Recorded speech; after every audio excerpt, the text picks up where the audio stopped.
Shalom. Mari kita buka Alkitab kita dalam kitab Mazmur pasal 16.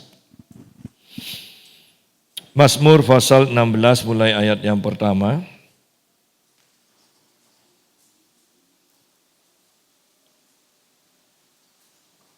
Bahagia orang saleh, Miktam dari Daud. Jagalah aku ya Allah, sebab padamu aku berlindung. Aku berkata kepada Tuhan, Engkaulah Tuhanku. Tidak ada yang baik bagiku selain Engkau. Orang-orang kudus yang ada di tanah ini, merekalah ya orang mulia yang selalu menjadi kesukaanku. Bertambah besar kesedihan orang-orang yang mengikuti Allah lain. Aku tidak akan ikut mempersembahkan korban curahan mereka yang dari darah. Juga tidak akan menyebut-nyebut nama mereka di bibirku. Ya Tuhan, Engkaulah bagian warisanku dan pialaku. Engkau sendirilah yang meneguhkan bagian yang diundikan kepadaku. Tali pengukur jatuh bagiku di tempat-tempat yang permai. Ya, milik pusakaku menyenangkan hatiku. Kita berhenti sampai sini dulu. Judulnya sangat indah, sederhana, bahagia orang saleh. Ya, berarti orang yang saleh, orang yang beribadah, orang yang taat kepada Tuhan pasti berbahagia. Ya. Di sini dikatakan ini dari Daud, jagalah aku ya Allah, sebab padamu aku berlindung. Bahwa banyak orang yang berdoa kepada Tuhan, banyak orang yang minta kepada Tuhan supaya Tuhan menjaga dia. Tetapi kita melihat bahwa tidak semua doa mereka itu dijawab. Sudah berdoa tetapi tidak dijawab. Dan banyak dari orang yang tidak dijawab doanya, bahkan pendeta-pendeta kemudian membuat doktrin sesuai dengan pengalaman mereka. Bukan berbenah diri, menyesuaikan diri dengan Alkitab, tetapi mereka membuat Alkitab sesuai dengan keadaan yang mereka alami. Dan itu adalah penyesatan. Di sini dikatakan jagalah aku ya Allah, sebab padamu aku berlindung. Bahwa kehidupan pemazmur, kehidupan Daud ini setiap harinya dia mengandalkan Tuhan. Sehingga dia katakan begini, sebab padamu aku berlindung. Aku berlindung kepadamu Tuhan, oleh sebab itu jagalah aku. Ya, sederhananya itu. Banyak orang kesehariannya tidak pernah berlindung kepada Tuhan, tidak mengandalkan Tuhan, tetapi mereka berpikir bahwa ketika mereka berdoa, mereka akan dijawab oleh Tuhan.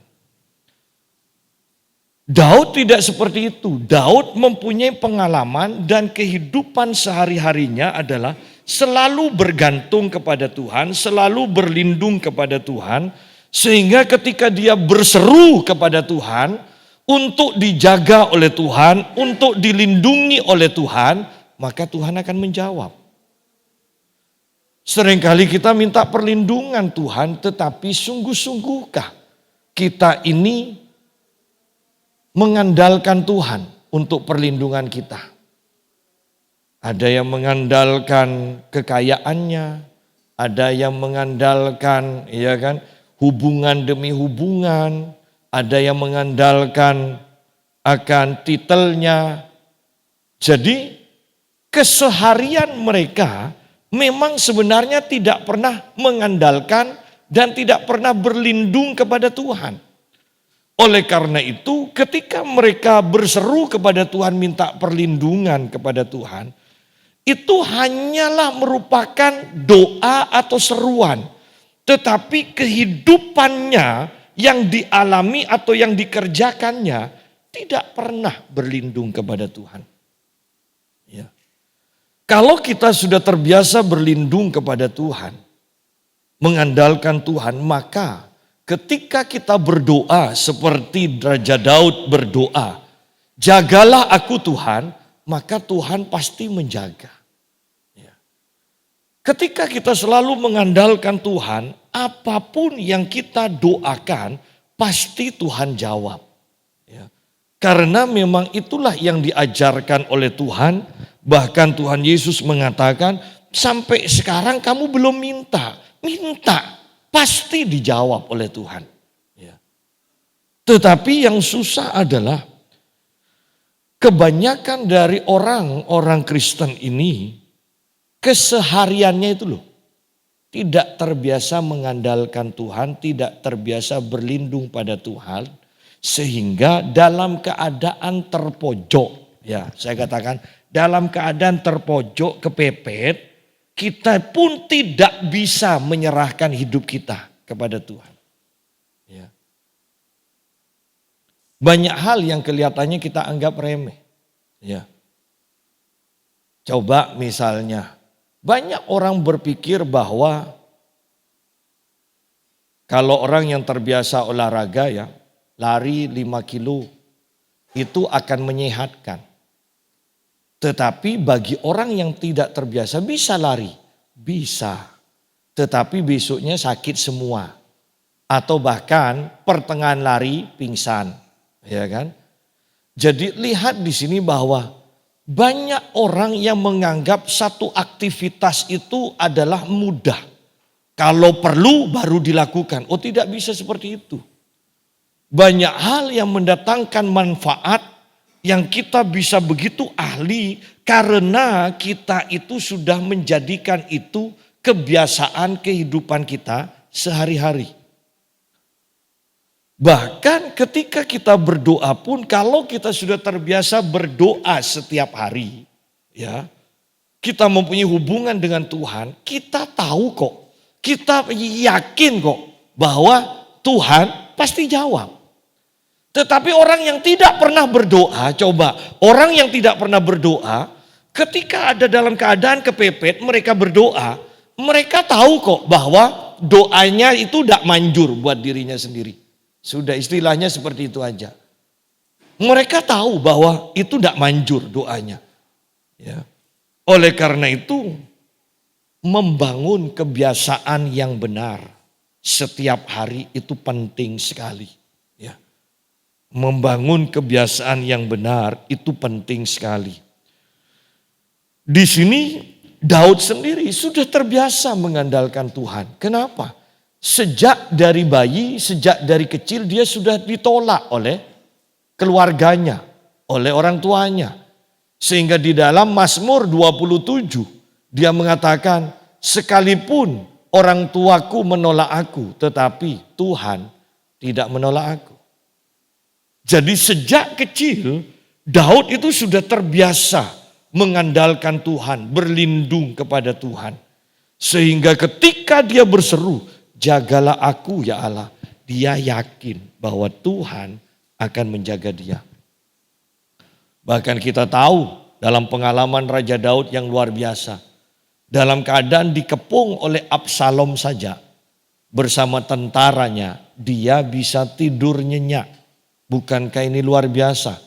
Dan dia mengatakan, aku yakin bahwa aku akan bangun. Dia tidak akan mati ketika tidur, ketika dia dikepung. Tetapi dia akan bangun, dikatakan. Jadi bangun kebiasaan setiap hari. Jangan hanya berdoa, jagalah aku Tuhan, lindungi aku Tuhan. Tetapi setiap hari gaya hidup kita berusaha berlindung kepada yang lain, bukan kepada Tuhan. Ya, aku berkata kepada Tuhan, Engkaulah Tuhanku. Tidak ada yang baik bagiku selain Engkau. Bukankah ini pernyataan luar biasa? Kalau kita sudah mengatakan tidak ada yang baik bagiku selain Engkau, berarti ini kan berbicara pengalaman kan? Tetapi kembali saya mau tekankan, bukankah banyak orang Kristen yang hanya beribadah tetapi tidak pernah punya pengalaman dengan Tuhan? Mengatakan Tuhan baik tetapi tidak pernah mengalami kebaikan Tuhan. Sehingga hidupnya saja sukar untuk tertawa, bisanya hanya mengeluh. Ya. Bisanya hanya membesar-besarkan keadaan yang menghimpitnya, bukan membesar-besarkan Tuhan. Tetapi Daud tidak seperti itu. Dia mengatakan, aku berkata kepada Tuhan. Aku berkata kepada Tuhan. Jadi Tuhan itu nyata. Tuhan itu nyata bagi Daud. Engkaulah Tuhanku. Ya, Engkaulah Tuhanku. Sungguh-sungguhkah kita menjadikan Tuhan itu adalah Tuhan? Kalau dia adalah Tuhan, berarti dia adalah pribadi yang kita hormati, pribadi yang harus kita taati, pribadi yang harus kita utamakan. Sungguh-sungguhkah Tuhan sudah kita jadikan Tuhan secara pribadi? Ya. Saya kembali mau tekankan, kita bukan hanya liturgi, kita bukan hanya agama saja. Kita tidak berbicara itu, kita berbicara tentang pengakuan yang kita manifestasikan melalui tindakan kita sehari-hari. Aku berkata kepada Tuhan, Engkaulah Tuhanku.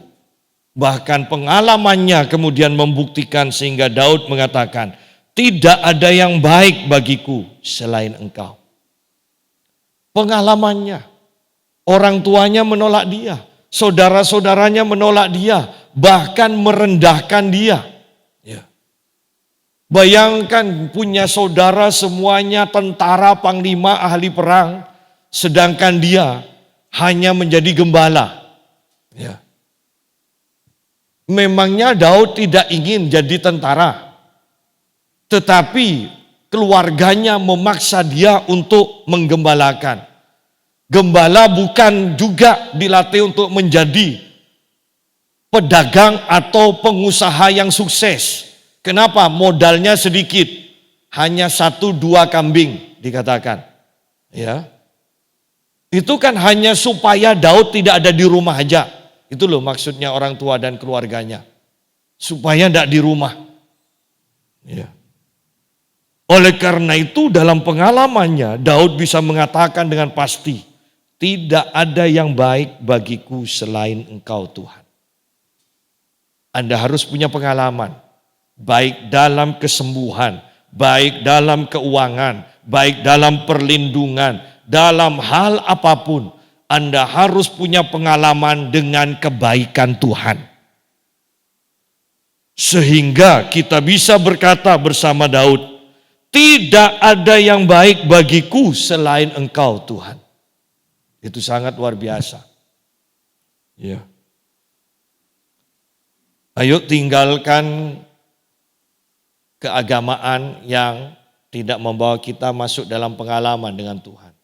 Mengatakan Tuhan Maha Kuasa tetapi tidak pernah mengalami kemahakuasaan Tuhan.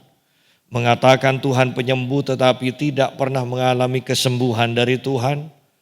Mengatakan Tuhan yang maha kaya tetapi tidak pernah mengalami kekayaan dari Tuhan. Tuhan yang melindungi tetapi kita tidak pernah mengalami perlindungan Tuhan. Tinggalkan keagamaan yang hanya mengajarkan teori. Kita harus masuk ke dalam tahta kasih karunia Tuhan untuk mendapat pertolongan pada waktunya. Artinya kita punya pengalaman dengan Tuhan. Dan ketika kita menjadikan Tuhan itu adalah Tuhan kita, tidak bisa tidak. Ya, tidak bisa tidak. Ini yang akan terjadi. Orang-orang kudus yang ada di tanah ini, merekalah orang mulia yang selalu menjadi kesukaanku. Bahwa kalau kita sungguh-sungguh memang beribadah kepada Tuhan, punya pengalaman dengan Tuhan, maka kita akan mengasihi orang-orang yang beriman juga. Jangan sampai dari mulut kita keluar ucapan, lebih enak kumpul sama orang yang bukan Kristen. Ada yang salah dengan kita. Atau kumpulan kita orang-orang Kristennya adalah orang-orang agamawi juga. Yang bikin kita jenuh. Tetapi ketika kita mengenal dan bersekutu dengan orang yang sungguh-sungguh punya pengalaman juga dengan Tuhan, maka kalimat dari Daud ini harus menjadi pengalaman kita juga. Orang-orang kudus yang ada di tanah ini, orang-orang kudus yang ada di kota ini, orang-orang kudus yang ada di gereja ini, merekalah orang mulia yang selalu menjadi kesukaanku. Memuliakan saudara seiman kita, bersuka atau suka untuk selalu kumpul dengan saudara seiman kita. Lebih daripada dengan orang-orang yang tidak percaya. Bukan tidak mau kumpul dengan orang-orang yang tidak percaya, bukan. Ya, tetapi kesukaan kita itu lebih ketika kumpul dengan orang-orang yang beriman. Ya. Karena pola pikirnya sama, pembicaraannya sama, kesukaannya sama. Hobinya istilahnya ya, hobinya sama. Ya. Orang kalau sama-sama suka burung, begini sambil siul itu fasih dan enak. Coba yang enggak suka burung. Kelihatannya kan lucu sendiri kan. Jadi kalau ngomong juga itu akan enggak nyambung. Nah seperti itu. Bayangkan orang yang punya pengalaman dengan Tuhan. Seketika yang satu membicarakan disembuhkan Tuhan. Yang lain juga bisa menimpali, aku juga diberkati dalam bidang keuangan. Dan ini saling menguatkan. Ketika ini saling diceritakan, yang satu mengimpartasikan kecukupan, kelimpahan, yang satu mengimpartasikan kesembuhan, sehingga di waktu-waktu yang lain, ketika mereka mengalami apa yang dialami si B, maka apa yang diimpartasikan itu akan termanifestasi dalam kehidupannya. Orang-orang kudus yang ada di tanah ini, merekalah orang mulia yang selalu menjadi kesukaanku. Jangan hanya suka kepada Tuhan, tetapi ketika kita suka kepada Tuhan, maka kita juga akan suka kepada orang-orang kudusnya. Ya. Kitab Suratan Yohanes mengatakan bahwa Allah melindungi dia yang diurapinya, yang lahir dari dia. Ya. Dan dikatakan bahwa dia yang lahir dari dia. Nah, Yesus, Allah melindungi Yesus, Yesus melindungi orang-orang yang lahir baru. Intinya seperti itu. Di kitab Suratan Yohanes itu tertulis seperti itu. Ya. Bertambah ini perbandingannya. Bertambah besar kesedihan orang-orang yang mengikuti Allah lain. Nah, Anda bisa bayangkan itu. Bertambah besar kesedihan orang-orang yang mengikuti Allah lain. Yang repot adalah, kalau kesedihan kita hari ini sudah besar, besok tambah besar lagi. Besok lusa tambah besar lagi. Lama-lama mati. Ya kan? Dan ini saya mau katakan, ini pengalaman Raja Daud. Ini bukan hanya doktrin, tetapi ini pengalaman Daud yang ditulis. Sehingga dia juga mengatakan, dahulu aku muda, ya kan? Sekarang sudah menjadi tua, tetapi tidak pernah aku melihat orang benar dan anak cucunya ditinggalkan Tuhan. Meminta-minta, tidak pernah. Kalau kita memang sungguh-sungguh berlindung kepada Tuhan, kalau kita memang menjadikan Tuhan itu adalah Tuhan kita, maka bukan kesedihan yang bertambah, tetapi sukacita kita akan terus bertambah. Ayat 4 harus menjadi perhatian. Bertambah besar kesedihan orang-orang yang mengikuti Allah lain. Mazmur 115 mengatakan orang-orang yang menyembah berhala akan menjadi seperti yang mereka sembah, yaitu berhala itu. punya mata tidak bisa melihat, punya telinga tidak bisa mendengar. Intinya adalah orang yang menyembah berhala akan mengalami kematian. Ya, itu. Di sini dikatakan bertambah besar kesedihan orang-orang yang mengikuti Allah lain. Ya. Yang mengikuti Allah lain.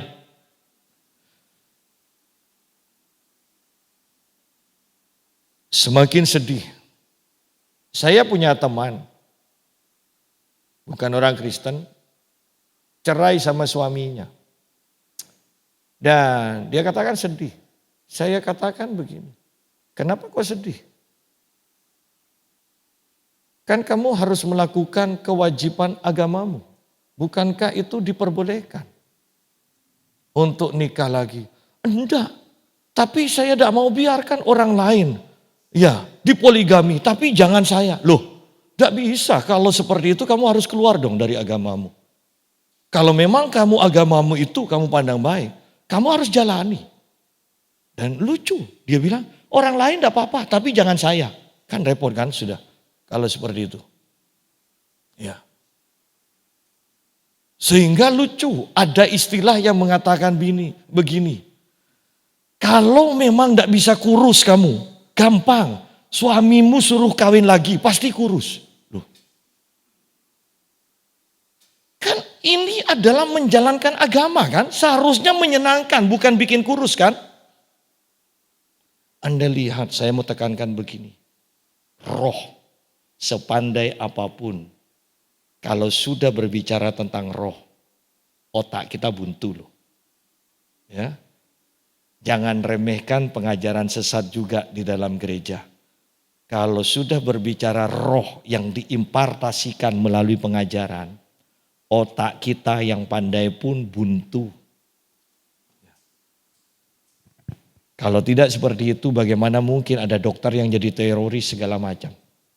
Jangan remehkan pengajaran. Ya. Anda tidak percaya sekarang, tapi kalau Anda dengar terus setiap hari, mungkin bulan depan Anda bisa terima pengajaran yang sekarang tidak bisa diterima. Ya. Oleh karena itu kalau sudah tahu sesat, jangan didengarkan. Ya. Jangan mau didengarkan. Bertambah besar kesedihan orang-orang yang mengikuti Allah lain. Aku tidak akan ikut mempersembahkan korban curahan mereka yang dari darah. Ini berbicara tentang yang dari darah ini bukan menumpahkan darah domba atau lembu. Tetapi Allah lain itu menumpahkan darah anaknya. Ya. Jadi yang persembahan untuk dewa Molok segala macam itu, dewanya Ammon, Moab itu, mereka itu harus mengorbankan anaknya. Ya. Anaknya itu dikorbankan. Ini yang disebut menumpahkan darah di sini, ya. Aku tidak akan ikut mempersembahkan korban curahan mereka yang dari darah, juga tidak akan menyebut-nyebut nama mereka di bibirku. Intinya aku tidak mau kumpul, tidak mau tahu, tidak mau berurusan dengan mereka. Ya. Ini berbicara tentang menjaga kekudusan kita di hadapan Tuhan. Tetapi bagi yang percaya kepada Tuhan, kembali di sini. Sekarang ini adalah pengalaman Daud.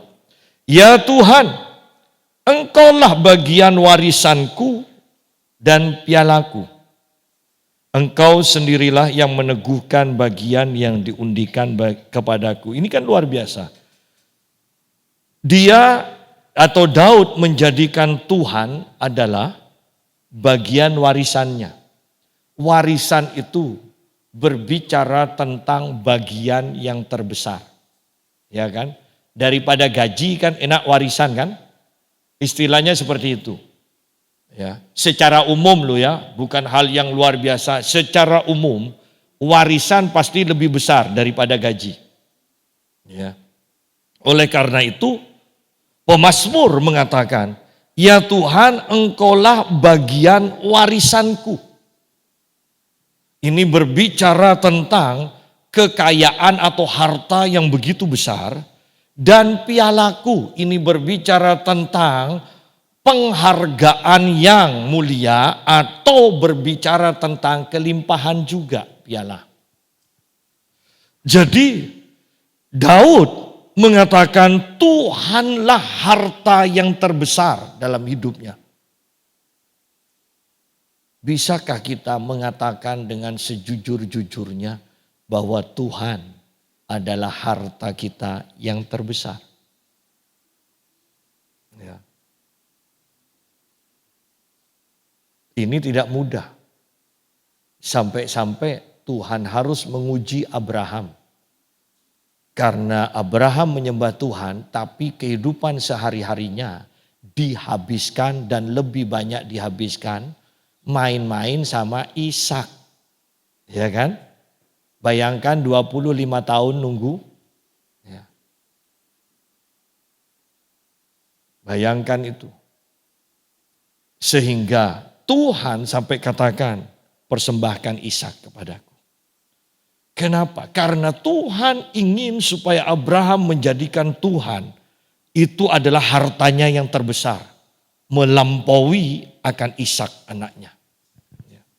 Oleh karena itu saya katakan pernyataan ini sebenarnya tidak mudah kalau disesuaikan dengan keadaan kita sendiri. Kita sungguh harus mendisiplin diri kita terus menerus bersekutu dengan Tuhan sehingga kemuliaan Tuhan semakin bertambah atas hidup kita, kemuliaan Tuhan semakin bertambah atas hidup kita dan pada waktunya kita bisa mengatakan, Engkau Tuhan adalah warisanku yang terbesar. Ini tidak secara otomatis kita jadi Kristen dan kemudian kita mengatakan dengan sejujur-jujurnya bahwa Tuhan itu adalah warisan kita yang terbesar. Ini hanya bisa terjadi ketika kita sudah setiap hari Tuhan menyatakan dirinya kepada kita. Semakin besar, semakin besar, semakin besar. Sehingga Daud mengatakan, ya Tuhan, Engkaulah bagian warisanku dan pialaku. Engkau sendirilah yang meneguhkan bagian yang diundikan kepadaku. Ya.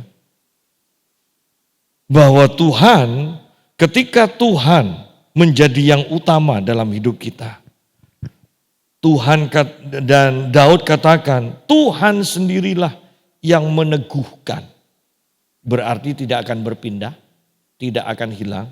Meneguhkan bagian yang diundikan kepadaku. Dan luar biasanya kelanjutannya, tali pengukur jatuh bagiku di tempat-tempat yang permai. Loh itu loh, perbedaannya antara orang yang sungguh-sungguh dengan Tuhan dan yang tidak. Semuanya dapat bagian, ya, undian. Tetapi orang yang sungguh-sungguh dengan Tuhan, yang menjadikan Tuhan warisan dan piala, ya, maka bisa mengatakan ini juga. Tali pengukur, undian itu jatuh bagiku di tempat-tempat yang permai. Ya. Ingat Esau dan Yakub, berkat Abraham untuk Yakub jatuh ke tempat-tempat yang permai, untuk Esau itu jatuh ke tempat-tempat yang tandus, yang kering. Dan luar biasanya itu terus terjadi sampai sekarang. Ya. Tali pengukur jatuh bagiku di tempat-tempat yang permai.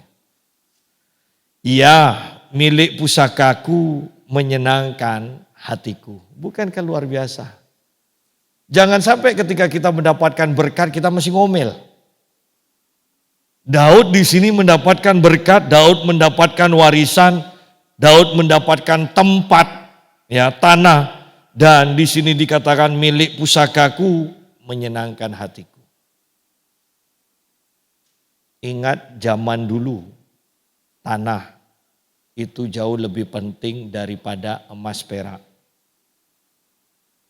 Tuhan tidak pernah mengatur begini.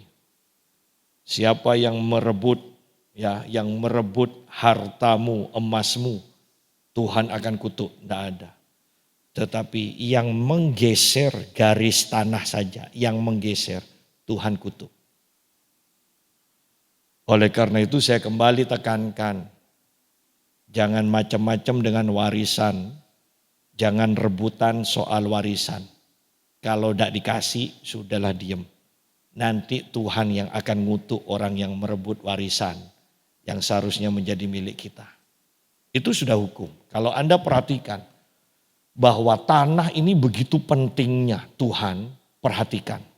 Sehingga ada berkat dan ada kutuk di sana. Ya. Ayat yang ke-7. Aku memuji Tuhan yang telah memberi nasihat kepadaku. Ya, pada waktu malam hati nuraniku mengajari aku. Ternyata Tuhan itu sering berbicara kepada kita, menasehati kita pada waktu malam. Sayangnya anak muda sekarang waktu malamnya habis sama game. Sehingga banyak anak-anak muda kita yang bodoh. Ya, tidak pernah dapat nasihat dari Tuhan. Bahkan mulutnya biasanya rusak kalau sudah main game. Ya. Coba dengarkan anak-anak kita kalau main game itu. Rusak. Tidak ada yang puji Tuhan. Tidak ada. Tidak ada. Ya. Ya, jadi padahal kehidupan kerohanian yang benar Anda lihat. Aku memuji Tuhan yang telah memberi nasihat kepadaku. Nasihatnya kapan? Ya, pada waktu malam hati nuraniku mengajari aku. Pada waktu malam. Menasihati melalui apa? Hati nurani. Tuhan berbicara. Ya, Tuhan berbicara. Bahkan seringkali, bahkan sekarang sudah hampir tiap hari. Saya malam itu sebelum saya bangun untuk berdoa, mulut saya membangunkan saya. Karena saya sudah berbahasa roh terlebih dahulu. Bahkan pagi subuh pun sebelum saya bangun duduk berdoa, itu saya sudah kaget dengan suara mulut saya sendiri yang berbahasa roh. Ya. Artinya bahwa sebenarnya sekalipun kita tidur, Tuhan ingin terus terhubung dengan kita. Tuhan akan memberi mimpi, Tuhan akan berbicara kepada kita. Intinya Tuhan terus terhubung dan nasihat demi nasihat, pimpinan demi pimpinan, Tuhan akan berikan kepada kita. Aku memuji Tuhan yang telah memberi nasihat kepadaku. Ya, pada waktu malam hati nuraniku mengajari aku. Dan saya tekankan kembali, inilah kehidupan kekristenan yang benar. Jangan sampai hati nurani kita tidak pernah mengajari kita. Pemazmur mengatakan pada waktu malam hati nuraniku mengajari aku. Bayangkan sekarang kita di dalam hati kita ada Roh Kudus.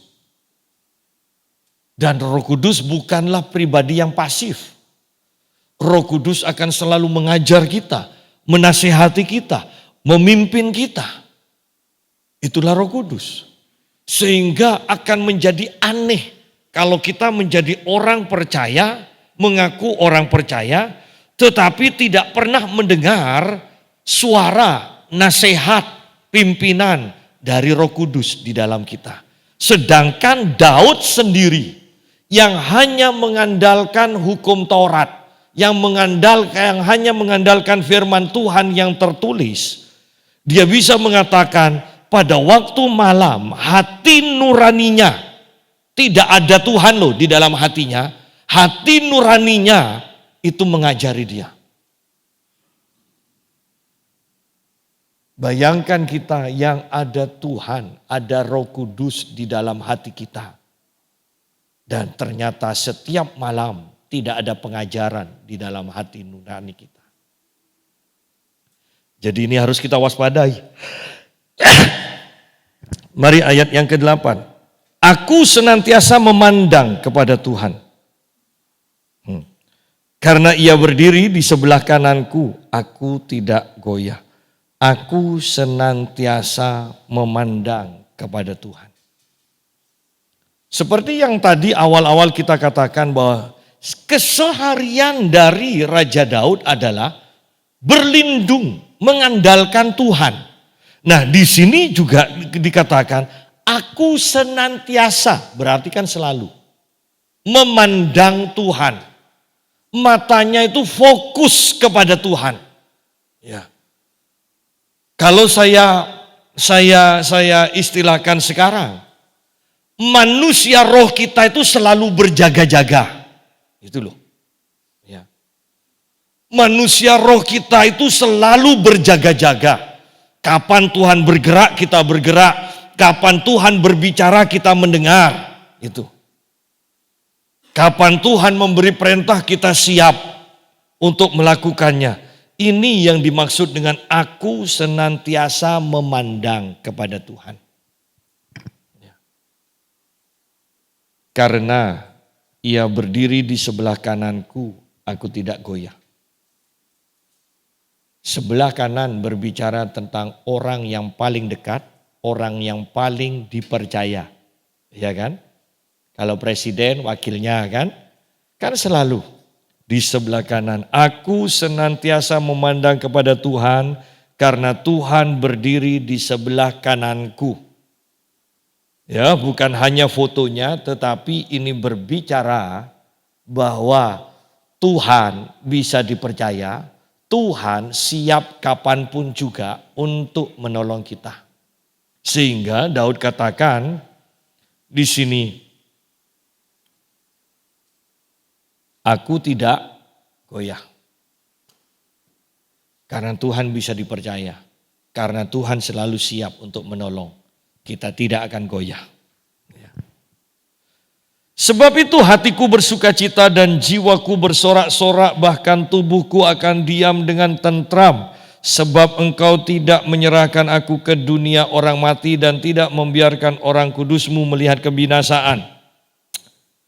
Bukankah Daud luar biasa? Bahkan Daud menubuatkan tentang kematian dari Tuhan Yesus. Bukankah ayat 10 ini tentang Yesus? Engkau tidak menyerahkan aku ke dunia orang mati dan tidak membiarkan orang kudusmu melihat kebinasaan. Walaupun ini berbicara tentang penjagaan Tuhan terhadap Daud, tetapi Daud juga menubuatkan tentang Tuhan Yesus. Tentang kematian Tuhan Yesus yang kemudian bangkit. Tetapi ayat 9 harus jadi perhatian kita. Hatiku berbicara tentang roh bersukacita. Jiwaku berbicara tentang pikiran, perasaan, kehendak kita. Bersorak-sorak, bahkan tubuhku akan diam dengan tentram. Roh, jiwa, tubuh kita terjamin. Aku berdoa supaya roh, jiwa dan tubuhmu sempurna, tidak bercacat, kata Paulus kepada jemaat di Tesalonika. Jadi ini pun ternyata di dalam perjanjian lama, ketika kita sungguh-sungguh mengandalkan Tuhan, ketika kita sungguh-sungguh terhubung dengan Tuhan, setiap hari senantiasa, maka dampaknya roh, jiwa, tubuh kita itu sempurna. Bayangkan hati atau roh kita bersukacita. Tidak ada beban. Jiwaku, pikiran kita jernih. Di sini dikatakan bersorak-sorak. Dan tubuh diam dengan tentram. Bukan mengerang karena kesakitan. Tubuh kita tentram. Berarti berbicara sehat dong. Ya. Roh, jiwa, tubuh, semuanya terjaga sempurna di hadapan Tuhan. Ya, ini sangat luar biasa. Ayat yang ke-11. Tuhan memberitahukan kepadaku jalan kehidupan. Nah, Tuhan memberitahukan jalan kehidupan. Tuhan memberitahukan langkah-langkah mana yang akan membuat Daud mengalami kemenangan, yang membuat Daud akan mengalami keberhasilan. Bukankah setiap kepepet Daud itu selalu berdoa? Dan dia mendapat jawaban. Dia bertanya, Tuhan, kalau aku serang, kira-kira aku menang atau enggak? Ya kan? Dan ada kalanya Tuhan katakan jangan, dan Daud mentaati. Ya. Ketika Tuhan katakan serang, aku menyertaimu, dan Daud melakukannya. Inilah pengalaman, kembali saya tekankan, inilah pengalaman. Sehingga Daud bisa mengatakan, engkau memberitahukan kepadaku jalan kehidupan, jalan kemenangan, jalan keberhasilan. Itu jalan kehidupan.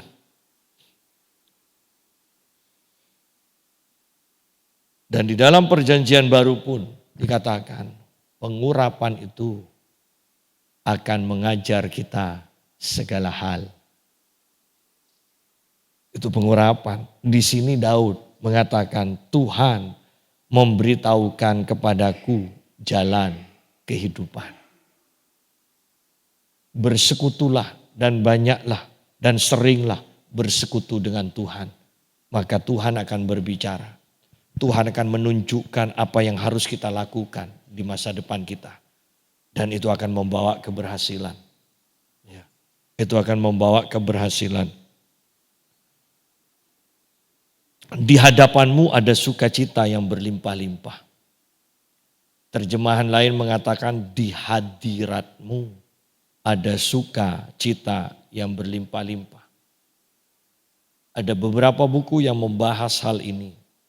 Bahwa di hadirat Tuhan itu ada sukacita yang berlimpah-limpah.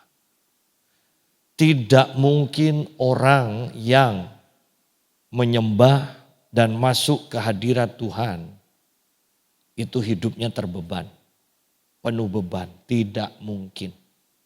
Karena jelas di hadirat Tuhan ada sukacita. Bukan sekedar sukacita, berlimpah-limpah dikatakan. Di hadirat Tuhan. Seorang hamba Tuhan mengatakan begini, di akhir zaman bagaimana bisa kebangunan rohani terjadi dan jiwa-jiwa akan ditambahkan bahwa perhatikan di sini. Dari pencurahan Roh Kudus awal Pentakosta, orang yang diselamatkan sampai sekarang itu tetap akan kalah banyak dengan orang yang akan bertobat karena hujan awal dan hujan akhir nantinya. Bukankah Anda bisa bayangkan berapa banyaknya? Ini miliar mainnya pasti. Ini miliar. Dan hamba Tuhan ini mengatakan begini. Ada 3 pengalaman orang Kristen yang penuh kuasa. 1. Berdasarkan imannya. Iman berarti berdasarkan prinsip-prinsip firman Tuhan yang kita lakukan, maka kita akan berhasil, kita akan menang, kita akan sembuh dan sebagainya. Karena iman berdasarkan prinsip firman Tuhan. Kita melakukan firman Tuhan, maka itulah iman dikatakan. Berdasarkan pengurapan, kuasa yang Tuhan berikan kepada kita. Ya. Berdasarkan pengurapan kuasa yang Tuhan berikan, yang kita terima ketika kita dipenuhi Roh Kudus. Ya. Dan kita bisa mengusir setan dan segala macam kan? Tetapi ada yang ketiga dikatakan yang dahsyat. Berdasarkan kemuliaan Tuhan. Di mana kita diam, Tuhan yang bergerak. Itu seperti zaman tiang awan, tiang api. Itu akan sama seperti ketika Petrus berjalan dan orang-orang yang sakit disembuhkan tanpa Petrus menumpangkan tangan. pengurapan harus menumpangkan tangan. Ingat di sini. Anda bisa bayangkan kalau kita menumpangkan tangan kepada 1.000 orang, tiap orang 1 menit atau setengah menit saja, 1.000 orang. Ya. Tetapi kemuliaan Tuhan hanya ketika kita berdiri mungkin diam dan kemuliaan Tuhan bergerak di dalam perhimpunan itu. Itulah kemuliaan Tuhan.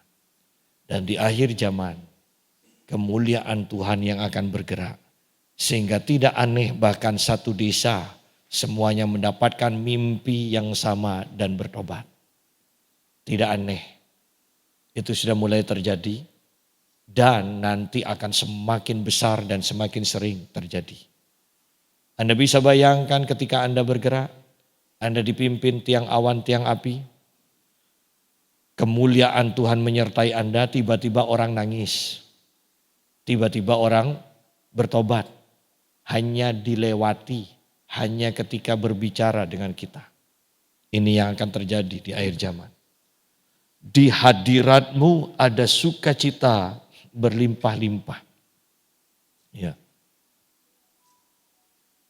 Gereja Pantai Kosta terjebak bahwa lawatan Tuhan terjadi maka kita akan menangis semua. Padahal di sini Anda lihat di hadirat Tuhan ada sukacita berlimpah-limpah. Jadi kalau ada yang senyum ketika dilawat Tuhan, ada yang tertawa, jangan dikatakan sesat. Ya. Pak, bisa kan juga tapi keluar air mata? Oh iya, orang tertawa bisa keluar air mata. Tetapi yang saya mau tekankan adalah ketika kemuliaan Tuhan melanda kita, maka kita akan dipenuhi dengan sukacita yang berlimpah-limpah. Saya tekankan kembali, tidak harus tertawa karena ini berbicara keadaan hati kita. Mau diekspresikan dengan tertawa silahkan, mau dengan senyum silahkan, mau diem silahkan. Ya, yang penting hatinya bersukacita. Ya, artinya bahwa ketika Tuhan bergerak nanti, jangan gampang kita mengatakan sesat. Kenapa kegerakan Roh Kudus, kebangunan rohani sering terhenti? Karena ketika Tuhan bergerak, manusia tidak bisa mengendalikan. Ketika manusia berusaha mengendalikan kegerakan Tuhan ini, membuat tertib di dalam gereja, tanda kutip, membuat tertib, maka kebangunan rohani terhenti. Biarkanlah ketika Tuhan bergerak, kita yang dikuasai oleh Tuhan, kita yang dikendalikan oleh Tuhan, jangan sampai Tuhan yang dikendalikan oleh manusia. Ketika Tuhan bergerak dan manusia berusaha mengendalikannya, itulah yang disebut memadamkan roh. Sehingga kebangunan rohani itu berhenti. Itulah yang terjadi, setiap kebangunan rohani terjadi dan terhenti, itulah yang terjadi. Karena Allah yang tidak bisa dikendalikan ini, berusaha dikendalikan sekuat mungkin oleh manusia. Dan suasana kembali menjadi kering. Ya, hati-hati di sini. Di tangan kananmu ada nikmat senantiasa. Bahwa ayat 11 sebenarnya secara umum kita bisa katakan di hadirat Tuhan engkau akan dipimpin di dalam jalan kehidupan, jalan keberhasilan. Di dalam hadirat Tuhan engkau akan mengalami sukacita. Di dalam hadirat Tuhan engkau akan mengalami kenikmatan. Bukankah kenikmatan itu enak? Anda makan kalau tidak nikmat juga percuma. Ya kan? Anda rekreasi kalau tidak nikmat percuma. Artinya di sini bahwa Tuhan, hanya Tuhan di tangan kananmu ada nikmat senantiasa. Bahwa hanya kuasa Tuhan yang akan membuat kita puas. Dan di sini disebut nikmat, puas. Kesenangan sampai puas. Itu loh. Jangan remehkan hadirat Tuhan. Ayo biasakan setiap hari kita itu terbiasa untuk tinggal dalam hadirat Tuhan.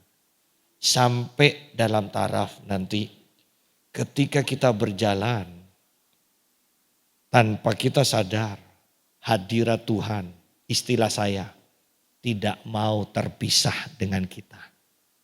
Dia akan mengikuti kita.